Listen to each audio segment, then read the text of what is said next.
Good day everyone! We are the first group from BSHM3B. And for today's video, we are going to discuss to you the introduction to personality, definition and basics of personality, nature of personality and type of personality, dimension of theories of Freud and Erikson, significance of personality development, and last, the 5 aspects of personality. Let's start! Please keep watching! Good morning, ma'am. I'm Ridzmar Abraham, BSHM3B. Before I start, I'm sorry, ma'am, if you hear any of our neighbors' chickens. It was 5 a.m. in the morning. I haven't been able to sleep yet because of the number of our activities, but it's okay to me as long as we all important safe in this pandemic. So, my report is all about definition and basics of personality and nature of personality and types of personality. So let's start with definition and basics of personality. Personality is an area of study that deal with complex human behavior, including emotions and action cognitive thought process. Personality is derived from the Latin word, which is persona, which associated with Greek theater and ancient times.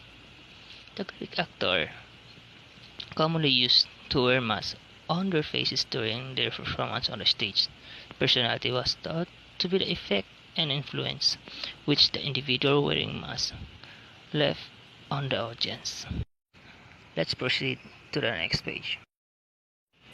What is personality? Inner psychological characteristics determine and reflect how a person responds to his or her environment. Sum total of hereditary characteristics and childhood experiences, research social environmental influences on the person concerned. Personality refers to individual differences in characteristics pattern of thinking, feeling, and behaving.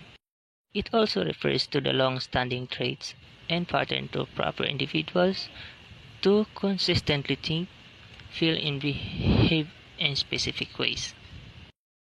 Our personality is what makes us unique individuals. Each person has an idiosyncratic patterns of ending, long-term characteristics, and a manner which is he or she interact individuals and the world around them. Our personality is thought to be long-term, stable, and not change. So let's proceed to my second topic. My second topic is nature of personality. Personality embraces moods, attitudes, and opinions, and is most clearly expressed in interactions with other people. It includes behavioral characteristics, both inherent and acquired, that distinguish one person from another and that can be observed in people's relations to the environment and the social group. The characteristics way of thinking, feeling, and behaving. It also embraces moods, attitudes, and opinions in most clearly expressed interaction with other people. It includes behavioral. Let's proceed to types of personality. First is openness. Shorthand for openness to experience. People who are high in openness enjoy adventure. They're curious and appreciate art, imagination, and new things. The second is conscientiousness. People who are conscientiousness are organized and have a strong sense of duty. They're dependable, disciplined, and achievement focused. You won't find conscious types jetting off around the world journeys with backpack. They are planners. The third is extraversion. Possibly the most recognizable personality trait of the Big Five. The more of an extrovert someone is, the more of a social butterfly they are. Extroverts are chatty, sociable, and draw energy from crowds. They tend to be assertive and cheerful in their social interactions. The fourth is agreeableness. Measure the extent of person warmth and kindness. Disagreeable people are cold and suspicious of others, and they're less likely to cooperate. And the last one is neuroticism. To understand the neuroticism, look no further than George Costanza of the long-running sitcom or Seinfeld. George is famous for his neurosis, which the show blames on his dysfunctional parents. He worries about everything, obsesses over germs and disease, and wants quits job because his anxiety over not having access to a private bathroom is too overwhelming. And that's my topic all about. Thank you and keep safe. Assalamualaikum everyone, I am Normina Abddurahim of BSHM 3B. My report is about dimension of theories of Freud and Erikson. Psychosexual and psychosocial theories of developments. If you say psychosexual, it's related to the mental, emotional, and behavioral aspects of sexual development. Why psychosocial? It's related to the interrelation of social factors and individual thought and behavior. Who is Sigmund Freud? Sigmund Freud, born on May 6, 1856 at Austrian town of Freiburg, now known as the Czech Republic. He is known as the father of psychoanalysis, was a physiologist, medical doctor, psychologist, and influential thinker of the early 20th century. Sigmund Freud believed that personality develops during early childhood. For him, childhood experience shape our personalities and behavior as adults. He viewed development as discontinuous. He believed that each of us must pass through a series of stages during childhood, and that if we lack proper nurturance and parenting during a stage, we may become stuck or fixated in that stage.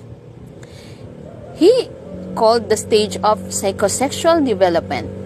According to him, children pleasure-seeking urges are focused on different area of the body, called erogenous zone. At each of the 5 stages of development, oral, anal, phallic, latency, and genital. Freud believed that personality developed through a series of childhood stages, in which the pleasure-seeking energies of the id become focused on certain erogenous area. An erogenous zone is characterized as an area of the body that is particularly sensitive to stimulation. Here is the sample of his 5 stages. Oral from 0 to 2 years old. Infant achieves gratification through oral activities such as feeding, thumb sucking, and bubbling. In anal stage, from 2 to 3 years old, the child learns to respond to some of the demands of society, such as bowel and bladder control.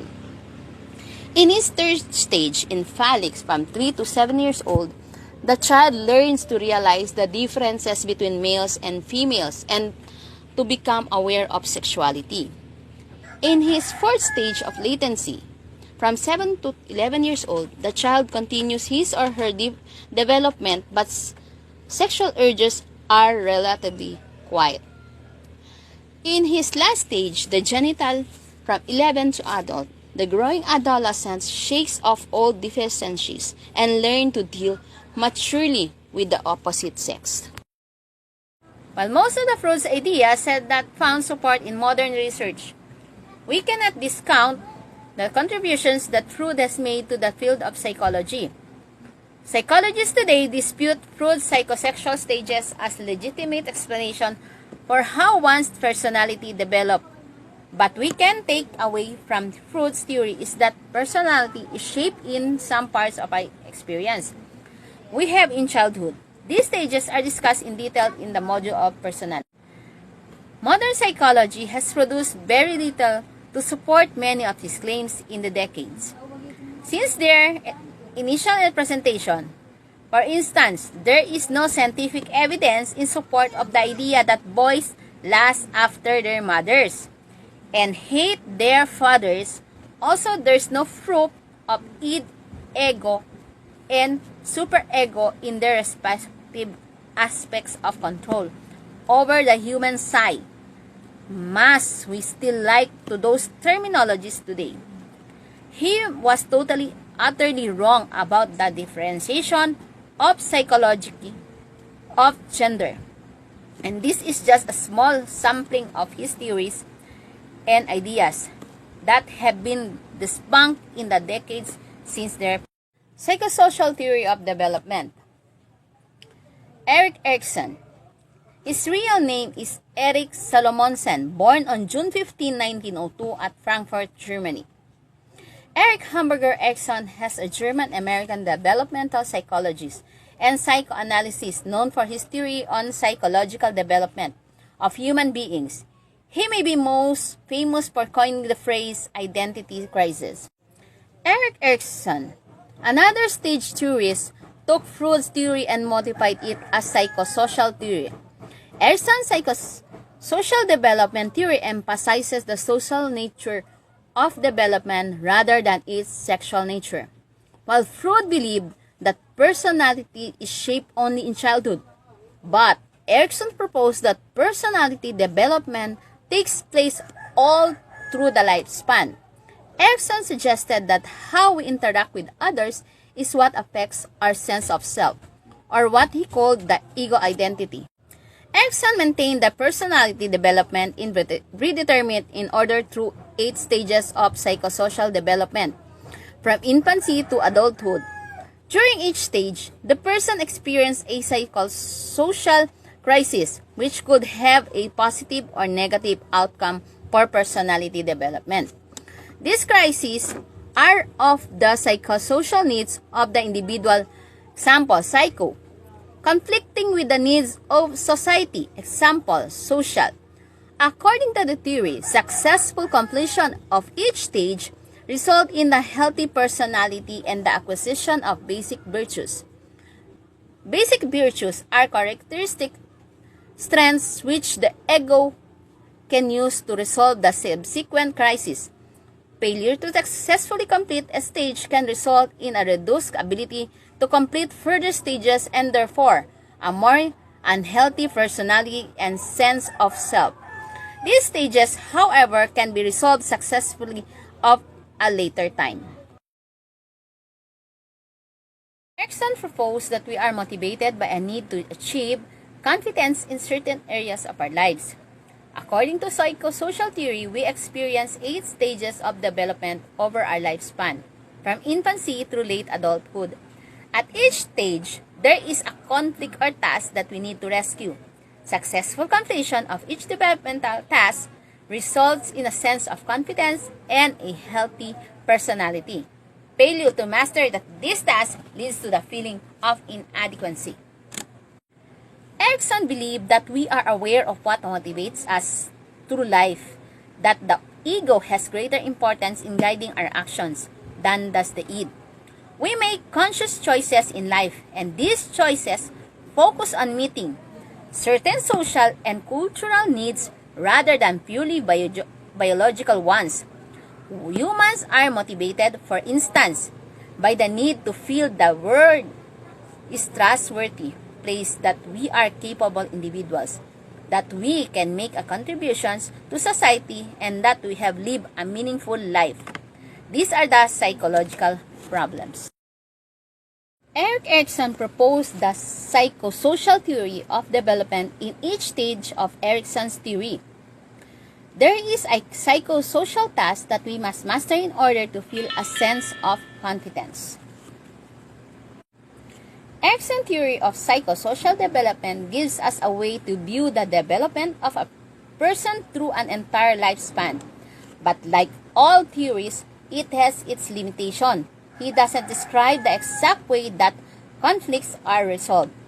By providing these basic needs, you teach them that they can depend on you. This builds with them the psychological strength of trust feeling secure and safe, your infant will be ready to experience the world. According to Erikson, trust is the basis of our development during infancy, birth to 12 months. Therefore, the primary task of this stage is trust versus mistrust. Infants are dependent upon their caregivers. So caregivers who are responsive and sensitive to their infant needs help their baby to develop a sense of trust. Their baby will see the world as a safe, predictable place. Unresponsive caregivers who do not meet their baby's needs can engender feelings of anxiety, fear, and mistrust. Their baby will see the world as unpredictable. Trust versus mistrust. Infancy, birth to 2 years. Children begin to learn the ability to trust others based upon the consistency of their caregiver. If a child successfully develops trust, he or she will feel safe and secure in the world. Caregivers who are inconsistent, emotionally unavailable, or rejecting contribute to feelings of mistrust in the children they care for. Failure to develop trust will result in fear and belief the world is inconsistent and unpredictable.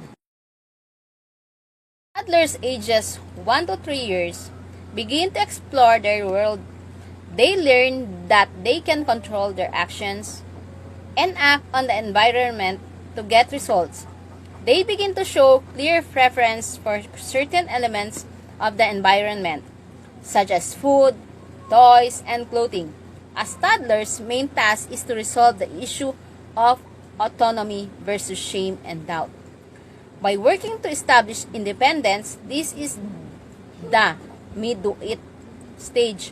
For example, we might observe a budding sense of autonomy in a 2-year-old child who wants to choose her clothes and dress herself, although her outfits might not be appropriate for the situation. Her input in such basic decision has an effect on the sense of independence. If denied the opportunity to act on her environment, she may begin to doubt her abilities, which could lead to low self-esteem and feelings of shame. Autonomy versus shame and doubt. Early childhood from 2 to 3 years old. Child learns to feed and dress themselves and toilet training begins. Gaining more control over food choices, toy preferences, and clothing selections. Children who successfully complete this stage feel secure and confident, while those who do not are left with a sense of inadequacy and self-doubt. Once children reach preschool ages 3 to 6 years, they are capable of initiating activities and asserting control over their world through social interaction and play. According to Erikson, preschool children must resolve the task of initiative versus guilt. By learning to plan and achieve goals while interacting with others, preschool children can master this task. Those who will develop self-confidence and feel a sense of purpose. Those who are unsuccessful of this stage with their initiative, misfiring or stifled, may develop feelings of guilt. How might over-controlling parents stifle a child's initiative? Initiative versus guilt. Preschool, 3 to 6 years. Preschool children encounter a widening social world and a lot more challenges. Children are asked to assume responsibility for their babies, their behavior, their toys, and pets. Children make enormous cognitive leaps, and those developing abilities provide the impetus for exploration in all areas of their lives. During elementary school stage, ages 6 to 12, children face the task of industry versus inferiority.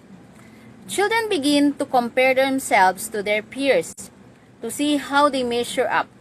They either develop a sense of pride and accomplish meant in their schoolwork, sports, social activities, and family life, or they feel inferior and inadequate when they don't measure up. What are some things parents and teachers can do to help children develop a sense of competence and a belief in themselves and their abilities? Industry versus inferiority. School age 6 to 12 years old. Through social interaction, children begin to develop a sense of pride in their accomplishment and abilities. Children who are encouraged and commended by parents and teachers develop a feeling of competence and belief in the skills. Those who receive little or no encouragement from parents, teachers, or peers will doubt their ability to be successful. In adolescence ages 12 to 18, children face the task of identity versus role confusion. According to Alarcon, an adolescent main task developing a sense of self. Adolescents struggle with questions such as, who am I? What do I want to do with myself? Along the way, most adolescents try on many different selves to see which ones fit. Adolescents who are successful at the stage have a strong sense of identity and are able to remain true to their beliefs and values in the fact of problems and other people's perceptions. What happens to apathetic adolescents who do not make a conscious search for identity, or those who are pressured to conform their parents' ideas for the future? These teens will have a weak sense of self and experience role confusion. They are unsure of their identity and confused about their future. Identity versus confusion. Adolescents 12 to 18 years old. Adolescents experience major physical, intellectual, and emotional changes. Many go through growth spurts and their conditions often doesn't keep up with their bodies. Adolescents experience new sexual feelings and are not quite know how to respond. They are frequently confused. In early childhood, example, 20s through early 40s are concerned with intimacy versus isolation. After we have developed a sense of self in adolescence, we are ready to share our life with others. Alarcon said that we have a strong sense of self before developing intimate relationship with others. Adults who do not develop a positive self-concept in adolescence may experience feelings of loneliness and emotional isolation. Intimacy versus isolation, young adulthood from 20 to 40. This stage covers the period of early adulthood when people are faced with developmental tasks of forming intimate relationships. Giving for the sake of giving without expecting something in return characterizes a positive resolution of the crisis at this stage. When people reach their 40s, they enter the time known as middle adulthood, which extends to the mid-60s. The social task of middle adulthood is generativity versus stagnation. Generativity involves finding your life's work and contributing to the developments of others through activities such as volunteering, mentoring, and raising children. Those who do not master these tasks may experience stagnation, having little connection with others and little interest in productivity and self-improvement. Generativity versus stagnation. Middle adulthood from 40 to 65 years old. During adulthood, we continue to build our lives, focusing on our career and family. Generative adults try to contribute to the betterment of society by working for principles such as clean physical environment, a safe and drug-free social world, and adherence to the principle of freedom and dignity for individuals. From the mid-60s to the end of life, we are in a period of development, known as the late adulthood. Alarcon says, at this stage is called integrity versus despair. The set that people in late adulthood reflect on their lives and feel either a sense of satisfaction or sense of failure. People who feel proud on their accomplishment feel a sense of integrity, and they can look back on their lives with few regrets. However, people who are not successful at the stage may feel as if their life has been wasted. They focus on what would have, should have, could have been. This face the end of their lives with feelings of bitterness and depression and despair. Identity versus despair. Old age, 65 to death. This phrase occurs during old age and is focused on reflecting back on life. Those who are unsuccessful during this phase will feel that their life has been wasted and will experience many regrets. The individual will be left with feelings of bitterness and despair. Hi, my name is Jeanette Alarcon, BSHM3B, and this is my report, Significance of Personality Development.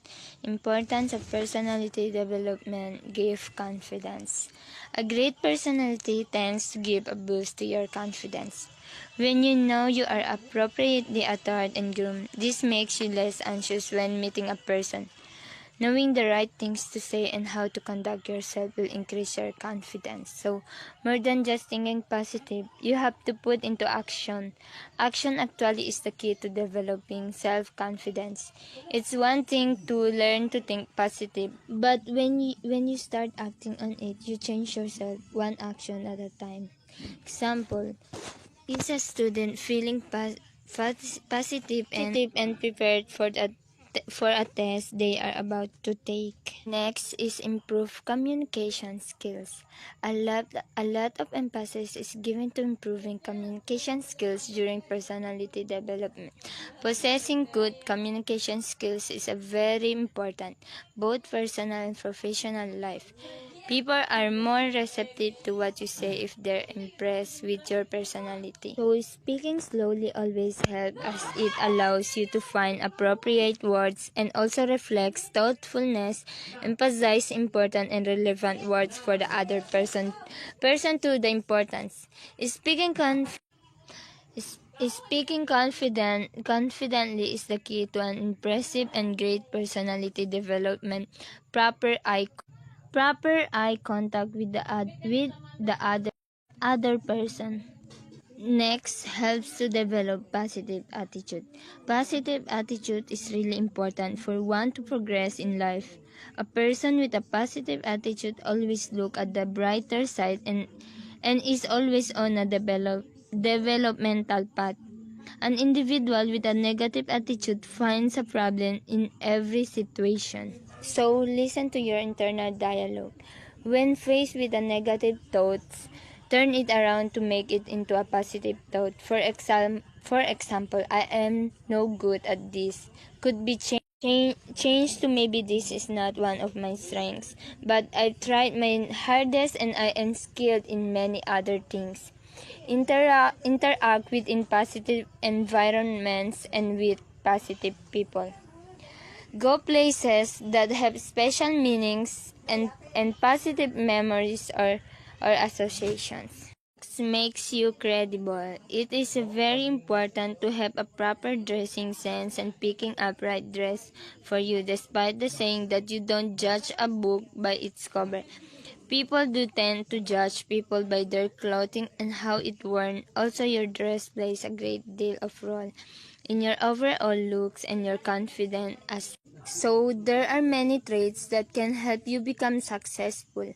But if you're going to encourage certain things within yourself, you might do better by focusing on those that will make you credible. People like you, they will trust you. And if they trust you, they will do business with you. Your trust and account is more important than your bank account. Be competent. Become an expert in your field, someone with the ability to analyze a situation and develop several potential solutions.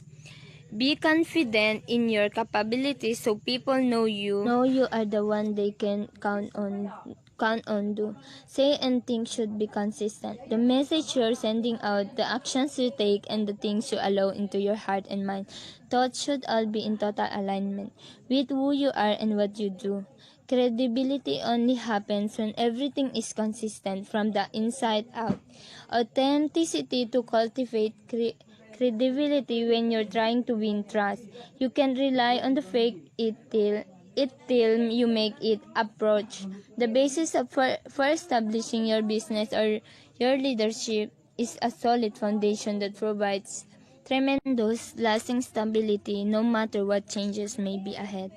Be sincere. Being credible means being sincere. It means you don't say everything you think, but you mean everything you say. Next is be respectful. Holding other people's feeling in respect may mean nothing to you, but it could mean everything to them. Treat everyone with respect, not because you expect something, but because you know they deserve it. Titles are granted or positions are given, but it's respect that earns you credibility. Be accountable. Establish credibility. You must be accountable for your decisions and actions. Be loyal. Your credibility grows when you out for this best interest for those around you. Be honest. Always strive to improve yourself to become better. Be better today than you were yesterday. Work to serve those around you and the world with the core conviction that is uniquely you. Next is improving personality. Competition is increasing day by day and there is no less of talented individuals possessing high academic results and willing to work hard to achieve their goals. You cannot win by talent and hard work alone. These days, apart from these two, there is strong need to good personality too. Personality development is crucial ingredient for success that you must obtain to be successful in your life. So, you need to improve the personality. Become a better listener, expanding your interests, becoming a better conversationalist, meeting new people, polishing interpersonal skills, developing leadership skills, presentation skills, treating people with respect. That's all my report. Thank you. Good day everyone. I'm Shaina Abdulkarim, BSHM3B, and today I'm going to discuss to you the 5 aspects of personality, also called as the Big 5 personality traits. The Big 5 personality traits provide a very broad overview of someone's personality. The Big 5 was originally derived into 1970, asking thousands of people hundreds of questions and then analyzing the data. Big 5 is used to study personality in terms of how it changes over time and how it relates to other variables. The 5 aspects of personality or the Big 5 personality traits are the following: extraversion, agreeableness, openness, consciousness, and lastly, neuroticism. Let me discuss the extraversion first. Extraversion is the traits describe the individual's outgoing of social attitude. They are sometimes seen as the life of the party and enjoy hanging out with people, going out for social events, and are generally full of life and energy. Those who are low in extraversion are less outgoing and prefer to stay by themselves. So, extraversion is defined as a behavior where someone enjoys being around people more than being alone. In other words, extraversion are sociable people who love to socialize with others. It is someone always likes to be around with people and enjoy being the center of attention. A person high in extraversion is talkative, active, energetic, sociable, and assertive, while a person low in extraversion is quiet, shy, reservedly, tentative, and who is energized by being alone. The second aspect of personality is agreeableness. This manifests itself in an individual's behavior that shows kindness, sympathy, warmness, and consideration for others. Those that score low would be good scientists, critics, or soldiers The subtraits here include sympathy, modesty, cooperation, and trust. A person high in agreeableness are kind, friendly, helpful, cooperative, generous, understanding, and forgiving person. In other words, they are the good people. While the person low in agreeableness is irritable, short-tempered, uncooperative, antagonistic, suspicious, unfriendly, self-centered person. Next is openness. This describes the open-mindedness of an individual. A person who scores high here will enjoy trying new things. Others who score low would be close-minded and prefer routine. Openness personality have creative thinking and have flexible attitude. And those who are open-minded persons. A person high in openness personality is imaginative, curious, creative, open to new different ideas, such as scientists. A person low in openness personality tends to enjoy having routines, a conventional, less creative, and less curious person. Next is conscientiousness. This trait describes how an individual controls, regulates, and directs their impulses. Individuals who score high with this personality trait tend to have a high level of self-discipline. So this describes the degree to which a person is organized, how disciplined he or she, and can also describe how careful a person is in a certain situation. The person that has high level of conscientiousness is hardworking, perfectionist, highly defendable, neat and systematic. They are focused, concentrates on a limited number of goals and strive hard to reach them. They show self-discipline, act fully and aim for an achievement.